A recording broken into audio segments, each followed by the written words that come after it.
अहिंसा तीर्थ प्रणेता,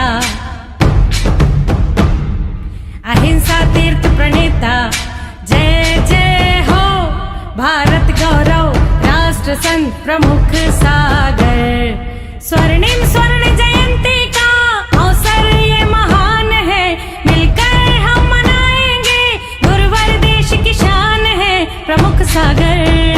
जय हो गुरुवर प्रमुख सागर, जय हो गुरुवर।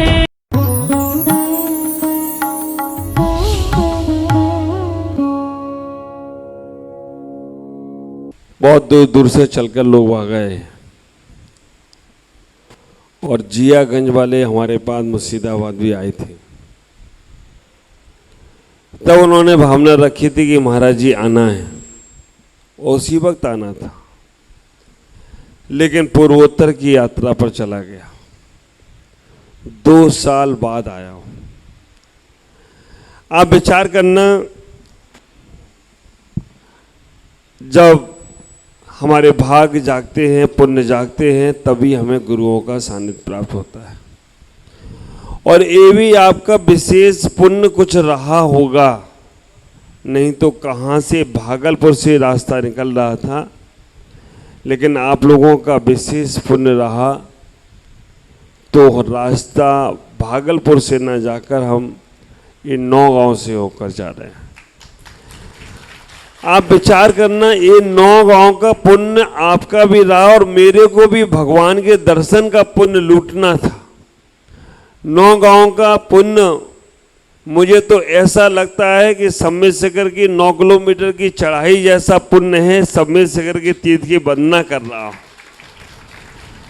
पूरे 9 गांव का पुण्य आपका इतना तीव्र है कि सम्मेद शिखर पे जैसे जाने की इच्छाएं होती हैं, वैसे ही मैं हर गांव में जाकर देख रहा हूं कि आपके बहुत पुण्य हैं, बहुत भाग्य है।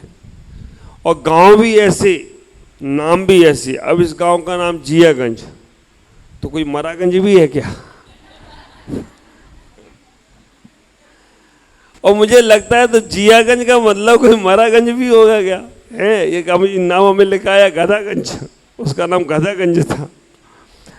तो जियागंज वाले लोग सब जीते, मरते नहीं, क्योंकि जीने का नाम ही जियागंज है। लेकिन आप विचार करके रखना, जीना कैसे ये हमें सीखना है। खाना पीना रहना सोना ये तो हम अनादिकाल से करते आ रहे हैं, लेकिन जीना कैसे ये हमें जानने का प्रयास करना है, जीने की कला सीखना है। और जब तक तुम्हारे पास जीने की कला नहीं आएगी, हाउ टू लिव, कैसे जिए। आप विचार करती हो कि हम अभी जो कर रहे हैं वो जीने की सही कला, सम्यक कला है? नहीं। अगर मैं देखूं सोचूं तो तुम्हें ना अभी जीना आता है और ना तुम्हें अभी मरना आता है। ना सही तरह से जीना आता है और ना सही तरह से मरना आता है। मैं आपसे कहूंगा, जियो तो ऐसे जियो जैसे बच्चे जीते। जियो तो ऐसे जियो जैसे बच्चे जीते हैं, और मरो तो ऐसे मरो जैसे संत मरते हैं। दोबारा आने का कोई काम नहीं होता। ये माइक ऐसे ही चलेगा, बीच बीच में जिएगा, बीच बीच में मरेगा, थोड़ा थोड़ा ढचका लेता रहेगा। आप विचार करना, ना भी हमें जीना आता है और ना मरना आता है। सही हकीकत में देखा जाए, हमने अपनी रूटीन एक बिल्कुल कोल्हू के बैल की तरह बना रखी है। सुबह उठना है, दुकान जाना है, मकान मंदिर जाना है, घर पकार करना है और खाना पीना करना है, और इसके अलावा कुछ सोचते नहीं। आप विचार करके रखना, अगर जीने की रूटीन ऐसा ही बनी रही तो तुम जीवन जी नहीं रहे हो, जीवन ढो रहे हो। ये मानव जन्म बार बार मिलने वाला नहीं है। बड़ी मुश्किल से, बड़े पुण्य से, बड़े सौभाग्य से मिला है। आप विचार करो, 2 साल के इंतजार के बाद तुम्हें प्रमुख सागर तो मिल गए, लेकिन ये मानव जन्म कितने जन्मों के बाद मिलेगा ये कुछ कह नहीं सकते। अभी संचालक महोदय कह रहे थे ना, 7 जन्म के पुण्य होते हैं तब संतों की आने की सूचना मिलती है। और 7 जन्म का पुण्य होता है तो संतों के दर्शन होते हैं। और 7 जन्मों का पुण्य होता है तो संतों का जैसा बनने का तुम्हें सौभाग्य मिलता है। तो आपके कितने जन्मों का पुण्य हो गया? 7 जन्म नाम मेरा सुना तब आया, और 7 जन्म और लिए तब तुम्हें दर्शन हुए। कितने जन्म हो गए? मुझे ये लग रहा था कि हिसाब किताब सारे हमारे संचालक महोदय बैठे बैठे कर रहे थे तुम्हारे जन्म महोत्सव, कि तुम्हारे कितने जन्मों का पुण्य आ गया। इतना ही विचार करके रखना कि कई कई जन्मों के पुण्य होते हैं जब हमें संतों के भगवंतों के दर्शन होते हैं, और इनके दर्शन पूजन अर्चन का लाभ ख्याल करना। अगर तुम्हारे मन में कभी किसी संत के दर्शन का भाव, तो आप विचार करें, अपने जीवन में इतना ही सोचें कि हम न जीना जानते हैं न मरना जानते हैं, और जब तक सही तरह से जिएंगे नहीं मरेंगे नहीं तब तक निर्वाण की प्राप्ति नहीं होगी। हमारे आचार्यों ने इतना तक कह दिया कि अगर तुम्हारे मन में भगवान के दर्शन का विचार आ जाए, पद्म पुराण में लिखा है, अगर मंदिर के भगवान का, हमारे आचार्यों ने जो बात कही है उनको आप ध्यान में रखें। बहुत सामान्य सी लगती हैं लेकिन बहुत महत्वपूर्ण है। पद्म पुराण के अंदर आचार्य रविसेन महाराज कहते हैं, जिसमें भगवान राम का वर्णन है। भगवान राम का दूसरा नाम पद्म है, भगवान हनुमान का दूसरा नाम शैल भगवान। जब मांगी तुंगी आप जाओगे, कितने लोग हैं मांगी तुंगी? वहां भगवान राम की मूर्ति देखी, हनुमान की मूर्ति देखी, गदा लिए खड़े हैं हनुमान जी, राम जी तीर लगाकर खड़े हैं, कमान लेकर खड़े हैं, देखिए आपने? हाँ, तो हनुमान जी गदा लेके खड़े हैं, राम जी तीर लेके खड़े हैं, खड़े नहीं बैठे हैं, गदा लेके। आप विचार करके रखना, अभी आपको यही नहीं मालूम है, पूरी मांगी तुंगी घुमाते हो। मांगी तुंगी में जो बड़ा मंदिर है, जहाँ बड़ी मूर्ति खड़ी हुई है, वो भगवान पद्म की मूर्ति है। अब पद्म प्रभु तुम समझते हो, पद्म प्रभु होंगे, पद्म नाम लिखा है वहां पर, चिन्ह नहीं है, पद्मनाथ। तो वो पद्मनाथ भगवान राम की मूर्ति है, और बगल में ही ये हनुमान की खड़ी है, वहां पर लिखा है शैल भगवान। तो शैल का मतलब आप विचार करना, शैल भगवान का मतलब हनुमान है, गधा वाले नहीं, बीतरागी भगवान है। और वहां से ही मोक्ष गए भगवान राम और भगवान हनुमान आदि, वहां से मोक्ष गए। उनकी दिगंबर मुद्रा की मूर्ति है। कभी जाओ मांगी तुंगी तो जरूर देख कर आना। शैल नाम क्यों पड़ा उनका? क्योंकि वो पत्थर पर गिर गए थे, पत्थर चूर चूर हो गए थे, इसलिए शैल नाम पड़ा। तभी से हमारे ख्याल से ये कहावत आप लोग सुनते होंगे ना, जो हमसे टकराएगा, टकरा के देखो किसी से। हनुमान के लिए कहा गया था कि वो पत्थर पे गिरे तो पत्थर चूर चूर हो गए, बजो सब नारद से न था। आप विचार करें, हमें अपने जीवन में इतना ही सोचना है। हमारी जीवन की व्यवस्था, हम कहां पर चर्चा कर रहे थे? हनुमान की तो बात कर ही रहे थे, और उसके पहले भी कुछ बात कर रहे थे। हाँ हाँ, जीने की कला तो सिखा ही रही है। तो आप विचार करें, हमें अपने जीवन में ऐसे कार्य करना चाहिए जिससे हम जीवन को जी सकें। अभी न हमें जीना आता है न मरना आता है। हम अपने जीवन को कैसे व्यवस्थित होकर जिए, हम कैसे अपने जीवन को अच्छे से अच्छा बनाने का प्रयास करें, कैसे हम अपने जीवन को, हाँ पद्म पुराण की बात कर रहे थे। पद्म पुराण में आया है कि अगर आप भगवान के दर्शन करने का विचार लाते हो, जब चिंतो तब श्रेष्ठ फल, लखा फल गमणीर, कोटा कोटि अनंत फल, जब जिनवर डिठे। जैसे ही आपके मन में भगवान के दर्शन का विचार आता है, तो वैसे ही श्रेष्ठ फल, मतलब हजार हजार उपवासों का फल प्राप्त होता है। मंदिर में केवल भगवान के दर्शन का विचार आना 1000 उपवास का फल प्राप्त हो जाता है। जब चिंतो तब शेष फल, लक्का फल गमनेर। और जैसे तुम भगवान के दर्शन के लिए घर से निकलते हो, लाख उपवास का फल प्राप्त होता है। और जब जिनवत डिठे, कोटा कोटि अनंत फल जब जिनवत डिठे।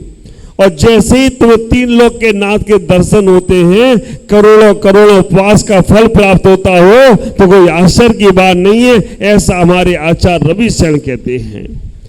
तो आप विचार करना, आपके मन में अगर कभी भगवान के दर्शन का विचार भी आ रहा है तो आप पुण्यशाली जीव हैं। ख्याल करो, आपको लगता होगा कि महाराज ये ग्रंथों की बात तो ग्रंथों में ही अच्छी लगती है। नहीं, ये बात प्रैक्टिकल में देखो। यहाँ की इतनी सारी बेटियां हैं आज जो सब आ गई हैं। 2 को तो हम जानते हैं, बाकी के सब नए नए लोग हैं। कहाँ हिल्ली से हमारी रिंकू बहन आ गई, कहाँ हमारी मालदा से पायल बहन आ गई। और वो अकेली नहीं, अपने अपने उनको भी लेके आई। तो हमें लेने आए थे ना, चलो मेरे साथ महाराज के दर्शन कराने चलो। और ऐसी बहुत सारी बच्चियां आई हैं। इन्होंने जैसे ही खबर की होगी घर पे कि महाराज आ रहे हैं, तो हम भी आ रहे हैं, तो घर वालों के मन में लड्डू फूट गए होंगे। चलो हमारे महाराज की वजह से मेरी बेटियां भी आ रही हैं, जमाई भी आ रहे हैं। और जमाई तो ससुराल में, अमित भाई, हाँ उत्तम भाई, और बाकी के भी हैं, मैं मालूम नहीं है, लेकिन सब ससुराल। और ससुराल तो भैया धरती का स्वर्ग है। ससुराल सुख की साल, पड़े रहो सालों साल, खा के सास ससुर का माल। फूल गए इनके गाल, बदल गई इनकी चाल, ऐसी है ससुराल। इतनी खुशी हो रही है लोगों को कि महाराज तो मिले ही मिले, ससुराल और मिल गई हमको। आप विचार करें, जैसे हमारा कोई रिश्तेदार आता है तो हमारे मन में खुशी होती है। हमारा बेटा अमेरिका गया हो, वहां से आ रहा हो, अगर उसका फोन आ जाए तो खुशी होती है, और वो आने लगे तो और खुशी होती है। जब सामान्य सा कोई युवक या सामान्य सा कोई व्यक्ति आता है तो हमें खुशी होती है।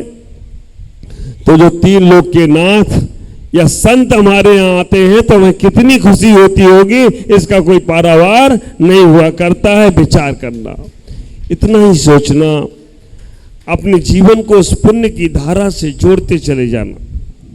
जब भी अच्छे कार्य आए, अच्छे काम करने का मौका मिले, अच्छे कार्य का सौभाग्य मिले, तो कभी कल पे टालना मत।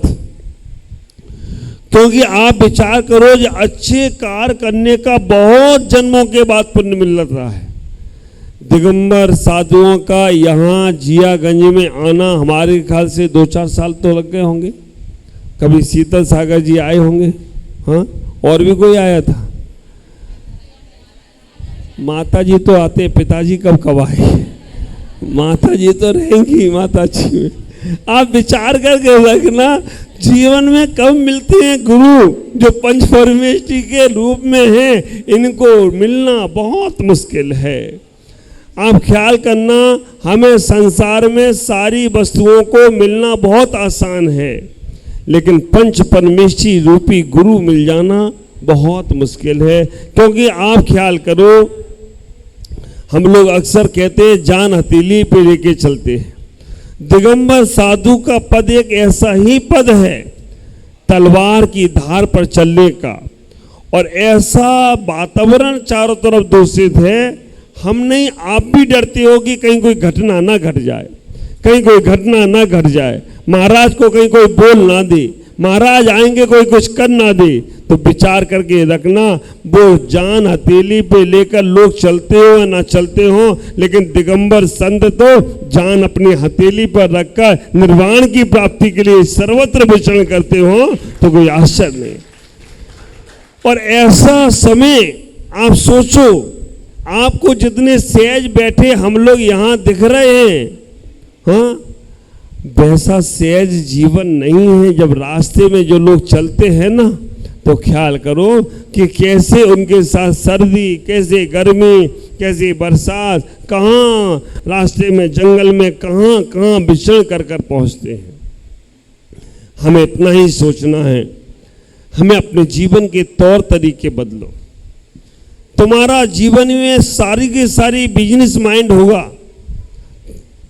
तुम्हारे जीवन में बहुत सारी क्रियाएं संसार की होंगी, लेकिन इसमें एक कोना धर्म के लिए रखो, एक कोने में भगवान को बैठाने का प्रयास करो, एक कोने में अपने अच्छे आचरण को लाने का प्रयास करो। जब तुम्हारे मन में ये भाव आने लगे कि मुझे भी अपना कल्याण करना है, तब समझ के रखना तुम अब सच्चे रूप में धर्मात्मा होगे। अगर तुम्हारे मन में ये भाव आता है कि मुझे मंदिर जाना है, गुरुओं के पास जाना है, उन्हें ये करना है, वो करना है, तब तक तुम केवल वहां तक ही सीमित हो। जब तुम्हारे मन में ये भाव आने लगे कि मुझे भी अपना कल्याण करना है, जब ये भाव आए तो समझना अब तुम जीना सीख रहे हो। क्योंकि जो व्यक्ति अपने कल्याण की भावना नहीं भा सकता, वो व्यक्ति दूसरों में ही लगा रहेगा। पहले अपने जीवन में इतना ही सोचो कि हमें अपने जीवन का कल्याण कैसे करना है, हमारे जीवन के कल्याण की भावनाएं हमें भाना है। एक बात का ख्याल करना, अगर रास्ते से कोई चींटी जा रही है और चींटी जा रही है, मुझे मालूम है आप उस चींटी पे पैर नहीं रखेंगे, मैं आपसे पूछूं उस चींटी पे पैर आपने क्यों नहीं रखा है, आपने उस चींटी को क्यों बचाया है, तो आप विचार करके रखना। अहिंसा की दृष्टि रखने वाला कहेगा अगर मैं उस पे पैर रखता तो मरण को प्राप्त हो जाती। लेकिन प्रेम की दृष्टि रखने वाला क्या कहेगा, उसका उत्तर दूसरा ही होगा। आप विचार करके रखना, अहिंसा की दृष्टि रखने वाला केवल और केवल इतना कहेगा अगर मैं चींटी में पैर रखता तो मर जाती, उसकी हिंसा का पाप लगता। लेकिन प्रेम की दृष्टि रखने वाला कहता अगर मैं उसके ऊपर पैर रख देता तो एक परमात्मा की हिंसा हो जाती, एक परमात्मा का हिंसा का पाप हमें लगता। तो विचार करना, जब तक जीव जीव के रूप में नजर आ रहा है तब तक तुम्हारी दृष्टि बाहर है, और जब जीव तुम्हें परमात्मा के रूप में नजर आने लगे तो समझना अब तुम्हारी दृष्टि जीने की कला सिखाने वाली है। अभी हमें न जीना आ रहा है न मरना आ रहा है। जीने के लिए हम पता नहीं कितने साधनों को इकट्ठा करते हैं कि इससे मुझे सुख मिलेगा, इससे शांति मिलेगी, लेकिन वो सारे के सारे साधन सुख के नहीं, सुखाभास के हो जाते हैं। आप ख्याल करो, हमने जीने के लिए घर में घर बनाया था, वो घर हमारे जीने में कारण आ रहा है। अगर हमारे शरीर से प्राण निकल जाएं तो 2 घंटे के बाद ही लोग घर के कहते ले जाओ इनको जल्दी से जल्दी, शाम को मरोगे तो सुबह तक रख लिया जाएगा, लेकिन सुबह निपटे तो आप 2 घंटे बाद 4 घंटे बाद घर में जिस घर को तुमने इतना अच्छा बनाया उस घर में भी रखेंगे नहीं।